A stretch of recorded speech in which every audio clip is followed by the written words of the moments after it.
Të nderuar televizikues, përshëndetje, unë jam Flutur Akaza dhe do të jemi bashkë në këtë edicion informativ këtu në Drita Televizion. Ju njohim me zhvillimet e ditës. Prokuroria e posaçme antikorrupsion po heton të gjitha lotet e ndërtimit të Unazës së Madhe në Tiranë, duke verifikuar procedurat të mbikëqyrjen, punimet dhe tenderat e shpallur fitues. Hetimet vijnë pas zbulimeve në lotin 4 që çuan në marrjen e të pandehurve të disa zyrtarëve, mes tyre dhe zëvendës kryeministrja Belinda Balluku. SPAK ka në duar komunikime të reja të sekuestruara nga ish-kreu i ARSH-s, që mund të zgjerin hetimin për periudhën 2021-2023.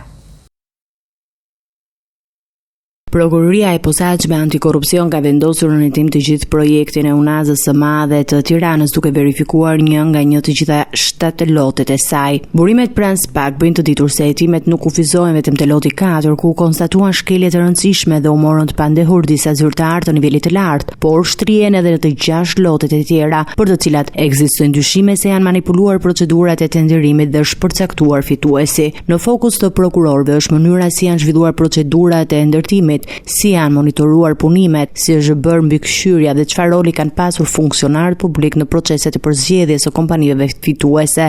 Sekuestrimi i celularëve të ish-drejtorit të ARSH Servis Berberi u ka dhënë hetuesve akses në komunikime të shumta mes tij dhe ministres së infrastrukturës dhe energjisë Belinda Balluku, por edhe me zyrtarë të tjerë, të cilët mbulojnë periudhën 2021-2023. SPAK pritet të zbërthejë me detaje këto biseda, të cilët mund të hedhin dritë mbi ndërhyrje në tenderat e Unazës së Madhe. Procedurat e ndjekura për ndërtimin e 7 loteve rezultojnë të jenë të ngjashme me element që sipas hetimeve paraprake tregojnë për influencë të drejtë për drejtë, paracaktim të fituesve dhe ndërhyrje të vazhdueshme në proces, ashtu siç u zbulua në rastin e tunelit të Llogaras. Unaza e Madhe, një projekt me vlerë 450 milionë euro me gjatësi 28.7 kilometra, ka pasur tendera që në shumicën e rasteve janë fituar shumë pranë fondit limit, ndërsa konkurrentët e tjerë janë skualifikuar të gjithë. Burimet thonë se SPAK po vlerëson dhe marrjen të pandehur të personave të tjerë në ditët në vijim. Pas zyrtarëve tashmë të proceduar, Belinda Balluku, Gentia Ngjyli, Eral Telezi, Mirzeta Kashnica dhe Jonida Dervishi. Hetimet e posaçme nuk ofizohen vetëm tek Unaza e Madhe dhe tuneli Llogaras. SPAK po verifikon edhe një sër procedurash të tjera të prokurimit publik që lidhen me projekte të mëdha infrastrukturore. Ndërkohë, gjykata e posaçme konfirmoi të shtunën e 22 nëntorit masën e sigurisë, pezullim nga detyra dhe ndalim të daljes jashtë territorit të vendit për zëvendës kryeministren Belinda Balluku, si dhe arrest në shtëpi për Gentia Ngjylin dhe Eral Telezin.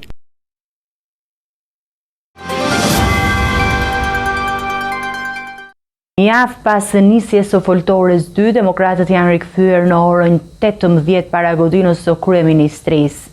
Sipas ish-kryeministrit Sali Berisha, foltoria 2 është një reagim ndaj bllokimit të hapësirës së opozitës në parlament. Ai thekson se mazhoranca po pengon zërin opozitar, i cili sipas Partisë Demokratike duhet të dëgjohet dhe të marrë hapësirat e mjaftueshme në tribunën përballë kryeministrisë.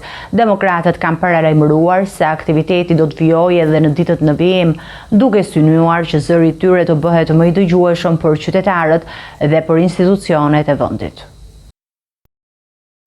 Protesta e dytë e opozitës para kryeministrisë u zhvillua në formën e një foltoreje të hapur, ku demokratët dhe simpatizantët e tyre u mblodhen për të kërkuar largimin e kreut të qeverisë Edi Rama dhe zëvendës kryeministres Belinda Balluku, e cila mbetet në hetim pas vendimit të GKK për pezullimin nga detyra. Në skenën e ngritur përballë godinës së qeverisë, Sali Berisha mbajti fjalën kryesore, duke falendëruar qytetarët për mbështetjen dhe duke akuzuar mazhorancën për korrupsion dhe keqçeverisje. Unë ju sjell këtu ju përshëndetje të përzemërta nga udhëheqja e internacionales së qendrës demokrate, përfaqësues të 115 partive të qendrës djathtë në të 4 kontinentet. Por në agjendën e punimeve të Asamblesë Përgjithshme të CDI, një vend qendror zinte edhe Shqipëria, narkodiktatura e Edi Ramës, droga e Edi Ramës, kamardhen Edi Rama. Edi Rama krahasohet sot me narkodiktatorët më të rryer të planetit. Berisha u ndal edhe në zhvillime ndërkombëtare, ndërsa theksoi se opozita shqiptare po merr mbështetje nga forcat e djathta në 4 kontinente. Unë kujtoj se historia, se koha, thret se cilin prej tyre tjetë në këmbë për të shpëtuar vendin nga kjo katastrofe vërtet në cilën rrokulliset. Shqipëria është e ngërthyer e tëra një debat për tunelin e Llogaras, në të cilin kanë vjedhur 50 milion euro.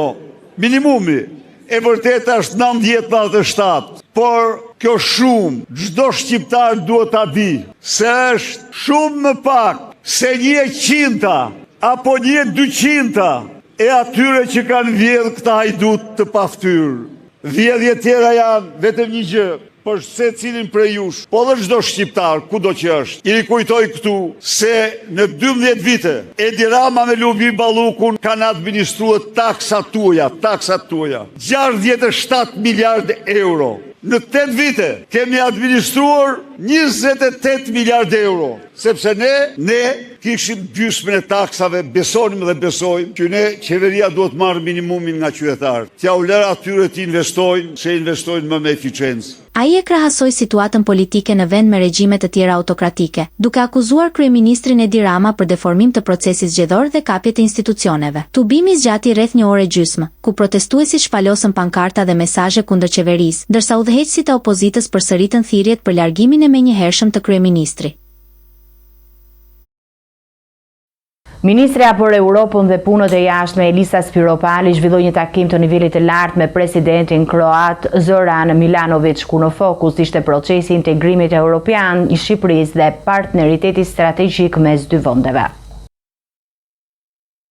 Ministrja për Europën dhe Punët e Jashtme Elisa Spiropali u prit mëngjesin e sotëm në Zagreb nga presidenti i Kroacisë Zoran Milanović. Në qendër të takimeve dypalësh ishte perspektiva europiane e Shqipërisë dhe mbështetja që Kroacia vijon t'i ofrojë Tiranës në rrugën drejt anëtarësimit në Bashkimin Evropian. Gjatë bisedës Spiropali shprehu mirënjohjen për mbështetjen politike dhe teknike që Kroacia ka ofruar ndër vite, duke theksuar se përvoja kroate në procesin e adherimit në Bashkimin Evropian mbetet një shembull i rëndësishëm për Shqipërinë. Sipas saj, reformat e thella dhe diplomacia aktive kanë sjellë rezultate konkrete për Zagrebin dhe Shqipëria synon të ndjekë të njëjtin model për të përfunduar me sukses negociatat. Presidenti Milanović vlerësoi përparimin e bërë nga Shqipëria, duke përmendur rolin e saj për paqen, sigurinë dhe stabilitetin në rajon. Ai theksoi se partneriteti mes dy vendeve është forcuar ndjeshëm, sidomos në fushën e sigurisë së përbashkët dhe bashkëpunimit euroatlantik. Ndër dhe kënaqësi pritja nga presidenti i Republikës së Kroacisë Zoran Milanović për integrimin e shpejtë dhe të merituar të Shqipërisë në Bashkimin Evropian, për sigurinë e përbashkët dhe për vlerat që bëjnë marrëdhënien tonë pikë referimi në të gjithë rajonin, shkroi më pas Spiropali në një reagim publik. Takimi në Zagreb shihet si një nxitje e re politike në prag të fazave vendimtare të procesit të negociatave, teksa Kroacia mbetet ndër mbështetëset më të forta të anëtarësimit të Shqipërisë në BE. Ministrja për Europën dhe Punët e Jashtme Elisa Spiropali do të vizitojë Athinën në 16 dhjetor për një takim zyrtar me homologun grek, ku në qendër të diskutimeve do të jetë përcaktimi i zonës ekonomike ekskluzive, bashkëpunimi energjetik dhe procesi i integrimit evropian i Shqipërisë. Athina dhe Tirana synojnë të vendosin në një kuadër të ri strategjik që garanton stabilitet, investime dhe dialog të qëndrueshëm në rajon. Mediat greke, duke cituar burime të larta diplomatike, raportojnë se ministrja për Europën dhe Punën e Jashtme në Shqipëri Elisa Spiropali do të zhvillojë një vizitë zyrtare në Athinë në 16 dhjetor, ku pritet të takohet me ministrin e jashtëm të Greqisë Georgios Gerapetritis. Takimi konsiderohet një moment kyç në marrëdhënie dypalëshe me synim për të hartuar një rrugë të re bashkëpunimi mes dy zyrtarëve. Burimet theksojnë se diskutimet do të rrotullohen rreth 3 temave kryesore: përcaktimi të zonës ekonomike ekskluzive, bashkëpunimi në fushën e energjisë dhe procesit të integrimit evropian në Shqipëri. Çështja qendrore në thyesë mbetet vijëzimi i kufirit detar dhe zonës ekonomike ekskluzive, një çështje për të cilën Athina dhe Tirana kishin rënë dakord që në vitin 2020 ta zgjidhnin përmes gjykatës ndërkombëtare të Hagës. Sipas mediave greke, kjo qasje ligjore dëshmon vullnetin e dy shteteve për dialog dhe zgjidhje të qëndrueshme. Vizita e Spiropalit synon të ringjallë dinamikën e procesit, ndërsa pala greke sheh finalizimin e marrëveshjes për zonën ekonomike ekskluzive si element thelbësor për garantimin e të drejtave të saj detare në jon, si dhe për hapjen e mundësive të sigurta në investimet energjetike. Artikujt greke përshkruajnë këtë proces si prioritet për sigurinë rajonale dhe për perspektivën e investimeve afatgjata. Në fokus do të jetë edhe integrimi evropian i Shqipërisë, për cilën burimet diplomatike në Athinë shprehen se Tirana ka shënuar ritëm të shpejtë. Shqipëria ka arritur objektivin për hapjen e plotë brenda vitit 2025 dhe synon përfundimin e negociatave brenda vitit 2027, një periudhë kur Greqia pritet të marrë presidencën e Bashkimit Evropian. Për Greqinë, ky është një moment i rëndësishëm strategjik për mbështetjen e zgjerimit të BE-s në Ballkanin Perëndimor. Në një darkë jo formale të ministrave të jashtëm në Bruksel, Gera Petricic ka nënvizuar se zgjerimi i BE-s është prioritet për Athinën, sidomos në një kohë kur rajoni përballet me tensione të rritura, nacionalizma dhe sfida të sigurisë. Vizita e 16 dhjetorit shihet si një pikë these për krijimin e një kuadri të ri bashkëpunimi, i cili mund të sjellë stabilitet më të madh, më shumë investime dhe përfitime të drejtpërdrejta për të dy popujt. Diplomacia greke thekson se kjo nuk është vetëm një marrëveshje dypalshe, por një domosdoshmëri strategjike për gjithë rajonin, që ka nevojë për qartësi, siguri dhe një perspektivë të fortë drejt integrimit evropian.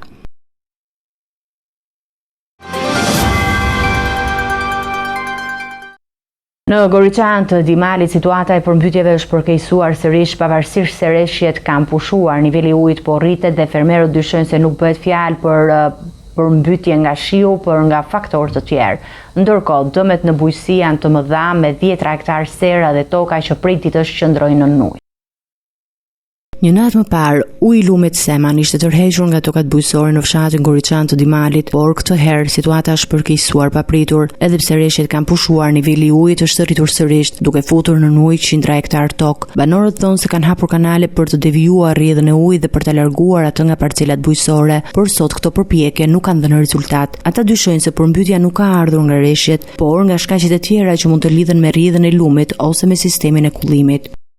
Nga gjysma dhe këti, po të ikim pak më poshtë domati ashtë e pa vjellë gjithë. Kurse të ky salator, 2 lyme gjysmë salator, unë kam vjellë të pak në 25 kujtalë më së bej hashë.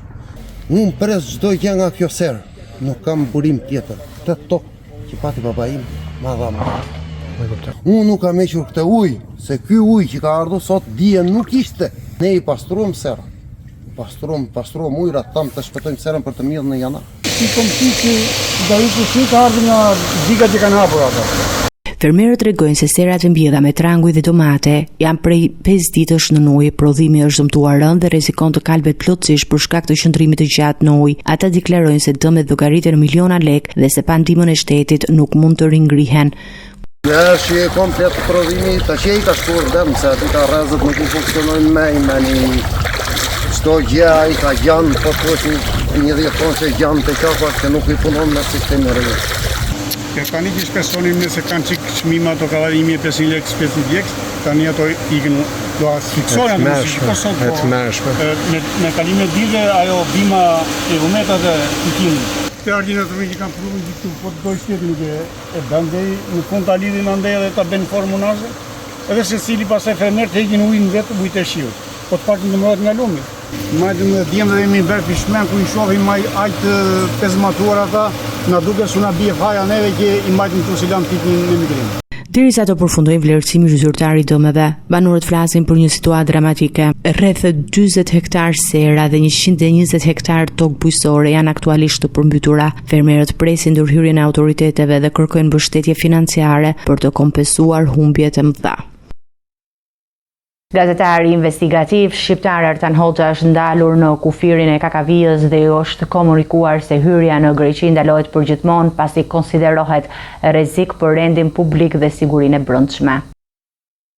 Artan Hoxha, gazetari investigativ i njohur për zbardhjen e rasteve të krimit dhe korrupsionit në Shqipëri, u ndal mëngjesin e sotëm në sportelin e kontrollit të pasaportave në pikën kufitare të Kakavijës. Autoritetet greke i komunikuan se është shpadhur non grata dhe se hyrja në territorin e Greqisë ndalohet përjetësisht. Në dokumentin e dorëzuar nga policia helene, Hoxha përshkruhet si person i padëshiruar dhe konsiderohet i rrezikshëm për rendin publik, sigurinë e brendshme, shëndetin publik ose marrëdhëniet ndërkombëtare të një ose më shumë shtete të Bashkimit Evropian. Gazetarit ju mor pasaporta dhe ju vendos një kryq në vulën hyrëse, ndërsa u mbajt për rreth 1 orë në ambientet e policisë greke për verifikimet më tejshme. Ngjarja ka shkaktuar reagime në komunitetin mediatik shqiptar, ku Hoxha njihet për investigimet e tij të thella në fushën e krimit të organizuar dhe korrupsionit të lartë në vend. Sipas burimeve diplomatike, ky vendim duhet të jetë një mas paraprake e Greqisë për arsye sigurie dhe nuk ka lidhje të drejtë për drejtë me aktivitetin e tij gazetaresk, por për perceptimin e rrezikut politikut për rendim publik në vendin helen. Ky është një lajm i rëndësishëm për gazetarët investigativ dhe marrëdhëniet shqiptaro-greke, duke shtuar debatet mbi lirinë e medias dhe të drejtën e qarkullimit ndërkombëtar për profesionistët e informimit.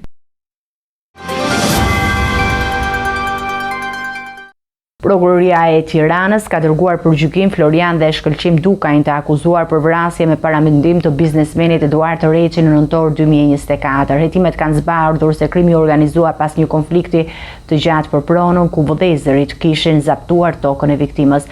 Sipas dosjet, autorët kishin planifikuar çdo detaj të vrasjes, duke përdorur një snajper për të shmangur përgjegjësinë penale. Prokuroria e Tiranës ka përfunduar hetimet dhe ka dërguar për gjykim Florian dhe Shkëlqim Dukajin, të dy të akuzuar për veprën penale, vrasje me paramendim, kryer në bashkëpunim dhe armbajtje pa leje në lidhje me ekzekutimin e biznesmenit Eduard Reçi në 13 nëntor 2024 në Tiranë. Nga aktet hetimore rezulton se ngjarja u motivua nga një konflikt i hershëm për pronën. Viktima, Eduard Reçi, prej vitesh kishte ndërtuar 2 pallate dhe një vilë në kryeqytet, ndërsa kishte vënë në përdorim të gjitha njësitë duke i dhënë me qira. Por marrëdhëniet e tij me vëllezërit Dukaj ishin pasi këta të fundit kishin zaptuar një pjesë të tokës pa leje, ku më pas kishin ngritur një lokal ngjitur me pronën e Reçit. Sipas prokurorisë, biznesmeni kishte tentuar ta zgjidhte çështjen në mënyrë paqësore dhe u kishte kërkuar vëllezërve që ta lironin sipërfaqen, duke u sugjeruar madje ndërtimin e një pallati të përbashkët. Por Shkëlqim Dukaj, i cili mbante pozicionin e oficerit të policisë, dyshonte se Reçi mund të ndiqte më vonë rrugën ligjore për t'u marrë pronën dhe për këtë arsye, së bashku me të vëllan, ka planifikuar eliminimin e tij. Hetimet tregojnë se Shkëlqim Dukaj ishte përgatitur paraprakisht për kryerjen e krimit, ishte trajnuar në poligon, kishte kryer qitje intensive dhe kishte siguruar armën e llojit sniper. Ai zgjodhi ta kryente vrasjen natën, në momentin kur Reçi dilte rregullisht për të pastruar ambientet e jashtme të lokalit të tij. Autorët kishin studiuar çdo detaj televizive të viktimës dhe kishin zgjedhur një pozicion të largët dhe të fshehur, nga ku ishin pamje të qartë të oborrit. Sipas dosjes, krimi u inskenua me qëllim shmangje në çdo përgjegjësie penale, me planifikim të kujdesshëm të mënyrës së ekzekutimit dhe largimit. Dosja tashmë i është kaluar gjykatës, ku dy vëllezërit Dukaj do të përballen me akuzën për një nga vrasjet më të planifikuara të viteve të së fundit në kryeqytet.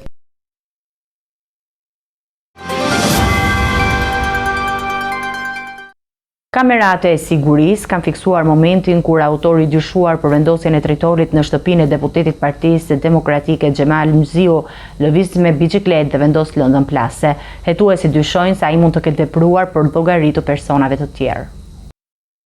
Kamerat e sigurisë kanë fiksuar momentin kur autori i dyshuar për vendosjen e drejtorit në shtëpinë e deputetit Partisë Demokratike Xhelal Mziu lëviz me biçikletë dhe vendos lëndën plasëse. Hetuesit kanë siguruar pamjet ku tregohet momenti kur autori i dyshuar lëviz me biçikletë dhe vendos lëndën plasëse pranë vilës së deputetit Partisë Demokratike Xhelal Mziu në Kamëz. Për të shmangur identifikimin, ai ishte veshur me rroba të zeza, ndërsa hetuesit nuk përjashtojnë mundësinë që veprimi të ketë qenë i paguar nga persona të tjerë. Ngjarja ndodhi në orën 01 të natës në 19 shtator, ndërsa fatmirësisht nuk pati të lënduar. Deputeti Mziu e ka cilësuar shpërthimin si një akt hakmarrje politik. Grupi hetimor dyshon se njëjti person mund të ketë qenë pas të paktën 6 shpërthimeve të tjera gjatë vitit të fundit, jo vetëm në Kamës, por edhe në zona të tjera të Tiranës. Hetuesit vijojnë punën për identifikimin dhe kapjen e tij, si dhe për të përballur autorin përpara drejtësisë. Ngjarja ka rikthyer shqetësimin për sigurinë e figurave publike në kryeqytet dhe për rritjen e përdorimit të eksploziveve në akte hakmarrje politike.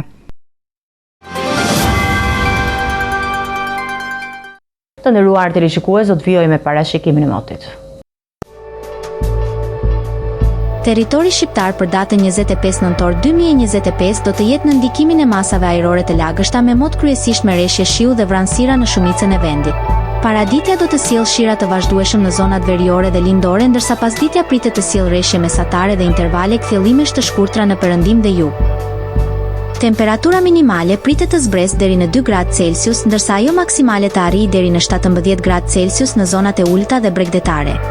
Gjatë ditës priten rreth 2 deri në 3 orë diell në pjesët ku rreshjet do të jenë më të rralla. Era do të fryjë nga drejtimi juglindor me shpejtësi 3 deri në 6 metra për sekond, ndërsa përgjatë bregdetit mund të arrijë deri në 7 metra për sekond. Deti do të ketë dallgëzim të ulët deri mesatar rreth 1 deri në 2 ball. Indeksi ultraviolet për Tiranën më 25 nëntor 2025 pritet të jetë i ulët rreth 2. Sipas burimeve astronomike, lindja e diellit në Tiranë më 25 nëntor do të jetë në orën 6:33 minuta, ndërsa perëndimi në orën 16:22 minuta. Temperaturat minimale dhe maksimale për disa qytete kryesore të Shqipërisë do të jenë si më poshtë. Shkodër, 6 deri në 12 gradë Celsius. Kukës, 4 deri në 10 gradë Celsius. Peshkopi, 3 deri në 9 gradë Celsius. Tiranë, 7 deri në 15 gradë Celsius.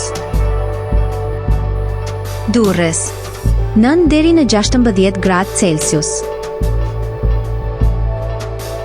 Kavaj, 8 deri në 15 gradë Celsius. Elbasan, 7 deri në 14 gradë Celsius. Berat, 6 deri në 15 gradë Celsius. Korçë, 2 deri në 9 gradë Celsius. Vlorë, 10 deri në 17 gradë Celsius. Gjirokastre, 6 deri në 13 gradë Celsius. Sarandë, 9 deri në 16 gradë Celsius.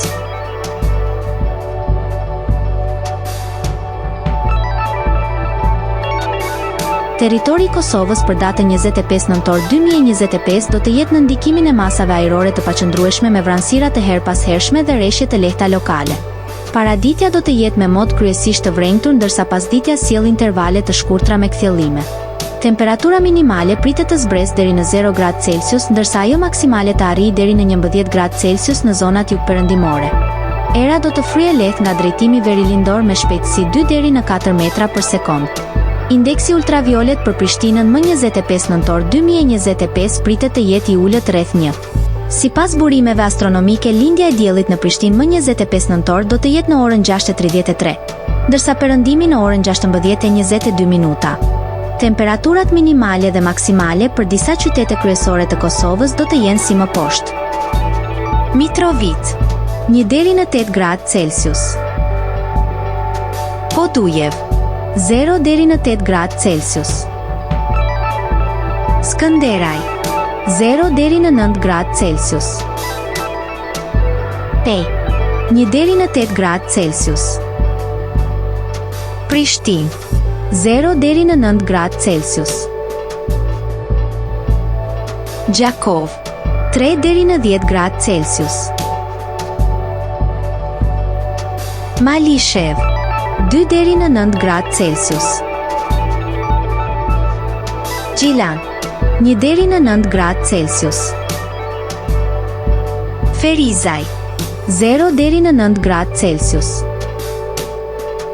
Kaçanik, 1 deri në 9 gradë Celsius. Suhare, 2 deri në 10 gradë Celsius.